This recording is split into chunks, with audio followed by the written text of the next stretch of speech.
Here he comes. I mean, this is just hustle by Neil Smith. Watch this, Philly. Just hustle, hustle, hustle. Get his arm up and knock the ball out.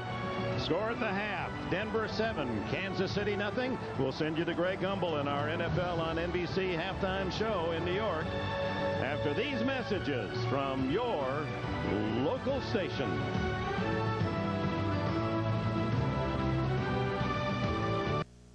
Feeling alienated from the family? Now Third Rock presents an alien guide to the in-laws. Well, what do you think? Does Mary look more like me or George? Well, Martha, I did notice that you and Mary have the same patrician nose. I think she does favor Martha's side of the family more than mine. But at least she got her father's generous butt. It's a family affair. Third Rock from the Sun, Wednesday on NBC. Homeowners, now you can have the best garden in your neighborhood with tasty vegetables, beautiful flowers, fresh herbs, and your favorite plants, but without all the backbreaking work. Troy-Bilt tillers, always the best built, now the best buy with our new lower prices. Built to last a lifetime, the secret of Troy-Bilt's superior performance is the patented rear bolo tines that chop and bury organic matter to improve your soil, so everything you plant grows healthier and stronger. The Troy-Bilt tiller makes it easier to prepare soil anywhere and to care for your gardens with less work. Learn how when you send for your free 64-page Great Gardens catalog today. Call now and we'll also send details about Troy-Bilt's new lower prices and easy payment plan with 6 months free financing. For your free catalog and information about our new Best Built, Best Buy prices on the full line of Troy-Bilt tillers, call toll-free 1-800-898-8600. That's 1-800-898-8600. Call now. You're watching NBC America via satellite. What does it take to play on the PGA Tour? This year, 168 men accepted a challenge unlike any other in professional sports, the Q School, where one swing, one putt can change a life. Don't miss a never-before-seen look at those on the brink next Saturday at 4:30 Eastern on NBC. This is the Domino's Pizza NFL on NBC Halftime Report, brought to you by Domino's Pizza. Domino's, delivering a million smiles a day.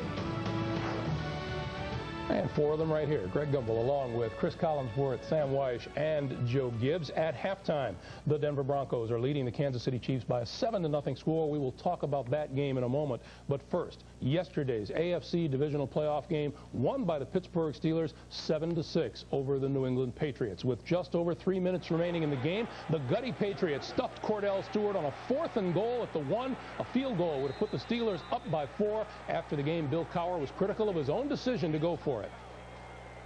I'm a young coach, and I screwed up.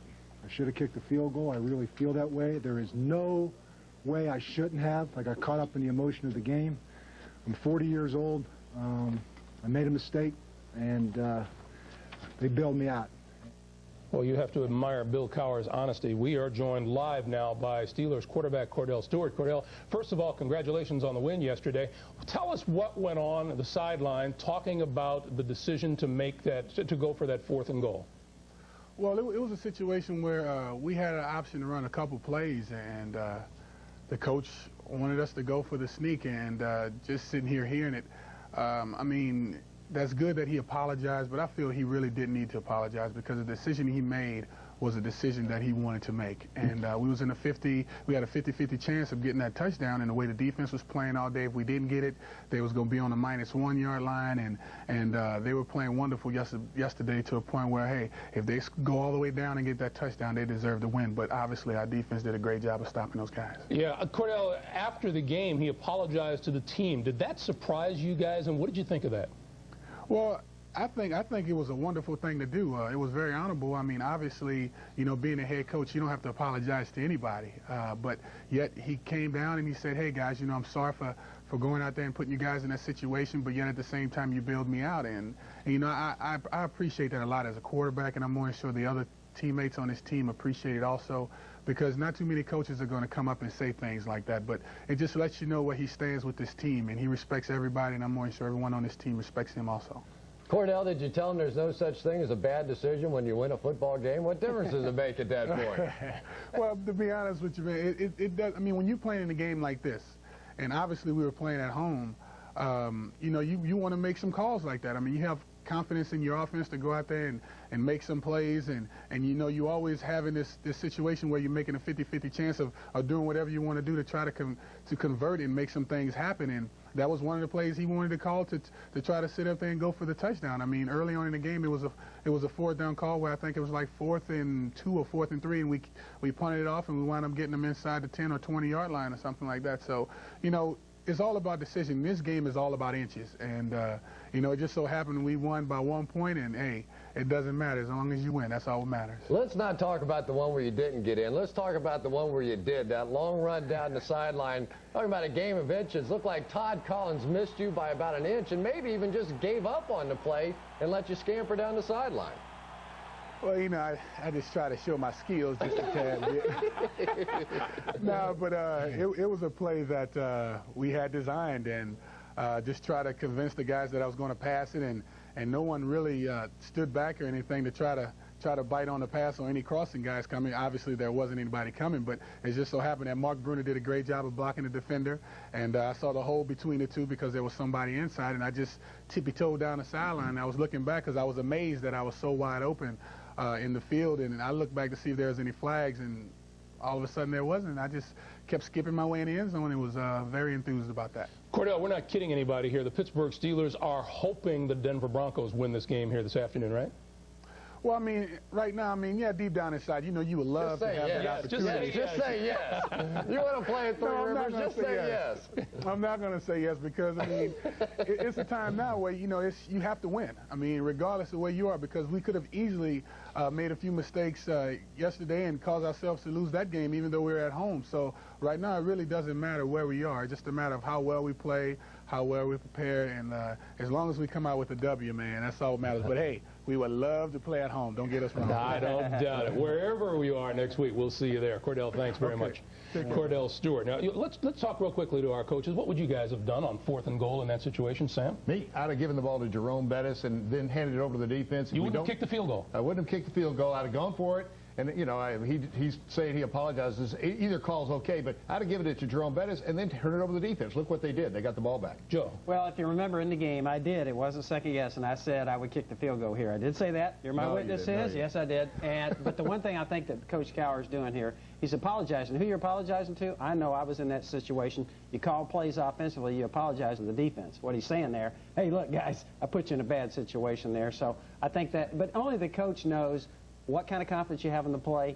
How good are they on defense? That all goes into that decision. Okay, guys. The AFC Championship game takes place 1 week from today. If the Broncos beat the Chiefs, Pittsburgh will host Denver next Sunday. If the Chiefs win, Pittsburgh will travel to Kansas City for the championship game. A timeout here. When we come back, highlights of Tampa Bay and Green Bay, and we'll talk about the first half of the Broncos and the Chiefs after these messages from your local station.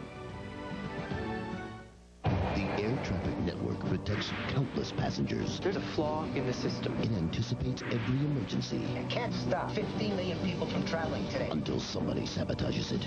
I'm shutting it down. I don't see it. Where is it? Thousands of planes flying blind. You got about 10 seconds to make a call here. Held hostage by someone on the ground. You were warned! One man in a race against the clock. We're the only hope. Eric Stoltz in an NBC Sunday movie original. Blackout Effect, tonight on NBC. Dateline Sunday. Imagine an almost indestructible criminal in full body armor. The life-saving technology that's become every cop's worst nightmare. Dateline tonight, 8/7 Central. The air traffic network protects countless passengers and anticipates emergencies. There's a flaw in the system. One man will sabotage it. I'm shutting it down.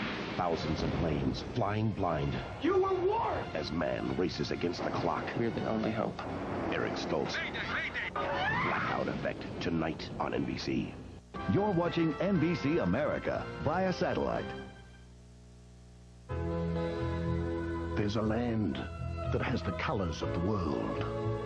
A heart of red that stirs the soul. And green forests that take your breath away. In the year 2000, Sydney will bring these colors together. But you can discover their warmth right now. Sydney, Australia. This is the Domino's Pizza NFL on NBC Halftime Report. Brought to you by Domino's Pizza. Domino's, delivering 1 million smiles a day. Welcome back, everyone. In the early game on this day, the Green Bay Packers beat Tampa Bay by a score of 21-7. 29 degrees at kickoff. Perfect weather for Brett Favre, who's now 23-0 at home when it's 35 or below.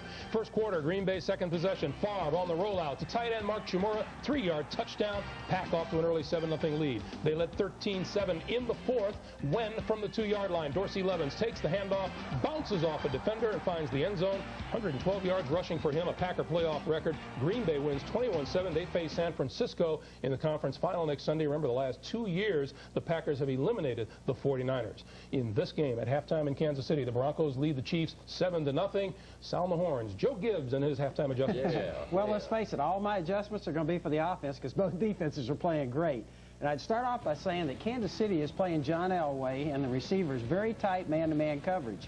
You can see in this little scheme right here we've got drawn up. Look where those two corners are. And you can see the linebacker steps out to play man-to-man coverage. Very tight, aggressive. What I would do here is maximum protect, put everybody in there and block, and let those two receivers run stack and crossing routes to get open. The other thing on their running game, they've had better luck off tackle, nowhere towards the tight end and outside rather than trying to run up inside. Okay, for Kansas City, I think Elvis has got to get the ball downfield. I would suggest play action versus those safeties are playing up a lot for Denver. I would get the ball downfield with play action on first and second downs. The other thing you can do there is throw quick outs and slants when they're playing back off with the corners on the outside with the safeties up inside. All right, Joe, we have to hand it to Sam Wyche. You said be careful of the flak jacket. Terrell Davis might have his problems. Does this mean a raise? No. Don't hand it to him. He'll fumble it, too. Actually, he didn't have a lot of yards, only 31 in the first half, but the two fumbles that did occur in the first half with Terrell Davis looked like the result of the flag jacket. The ball is just hard to hold on to, and then the second one was on the handoff. You don't feel that ball coming. You know, out of 369 carries during the season, he only fumbled 3 other times. And he's fumbled twice so far today. Now, the quarterback controversy, Gerbach versus Gannon. Would you yank Elvis Gerbach? No, because Rich Gannon didn't get any practice time during the course of the week, and really Elvis is playing okay. 9 for 11 on the day, 54 yards, but everything has been underneath, and I agree with Joe Gibbs. You got to try and work the ball down the field. Don't be so conservative on offense. One of the problems is with the injury to Jeff Criswell at that left tackle position, the Chiefs are not very deep on that offensive line. Steve Wallace is in there doing the best he can, but already we've seen some pressure from that left side. And Chris, they're really stuffing the running game there, and they're doing it with the safeties up tight, and I think that's play action on first down. And we got to get it downfield. I agree with you. I would have thought that Joe was too stunned to talk with you agreeing with him. 2 times Closing in on the second half kickoff in Kansas City. But before the Broncos and Chiefs take the field, some future NFL prospects in the punt, pass, and kick competition. We go back to Arrowhead Stadium. And we welcome you back to Kansas City, where the Broncos lead going into the second half 7-0. This NFL season, more than 600,000 girls and boys ages 8 to 15 competed in the NFL Gatorade punt, pass, and kick program. Youngsters from all 50 states testing their skills throwing, kicking a football, both for distance and accuracy. Today, the top 16 girls and 16 boys from this year's program squared off in 4 different age divisions at the punt, pass, and kick national finals competition here at Arrowhead. We'll announce the winners just before the start of the fourth quarter. Look now at our Coors Light halftime statistics. The defense prominent on both sides, and Denver more successful in moving the ball. 139 yards to 58 and only 30 passing yards for the Chiefs. I think one of the surprising thing is the fact that the Denver's defense is playing so well, because, you know, during the end of the season, Dick, they didn't play very well, did they, Phil? Well, they struggled sometimes, especially late in games. Their defense not really that big. Sometimes they would get overpowered by the running game of the other team. Quarterback statistics. Mike Shanahan's head man, John Elway, 7 for 11, 106 yards. Gerbach, better percentage, but only 54 yards, and he was sacked 3 times. Marty was very emphatic about the fact that he wouldn't take Gerbach out. It would take a lot to take him out. Well, he is 9 of 11. The opportunities have not been there for him so far down the field, but we heard it at halftime. Joe Gibbs, Cris Collinsworth saying it very well. Kansas City on offense. The protection, I think, has been fairly good by the offensive line of the Kansas City Chiefs. Gerbach has time to throw it down the field. Chiefs get it first. You saw Gerbach on the sidelines trying to fire up his offensive teamates. Elam to kick it off. Van over. at the 1-yard line.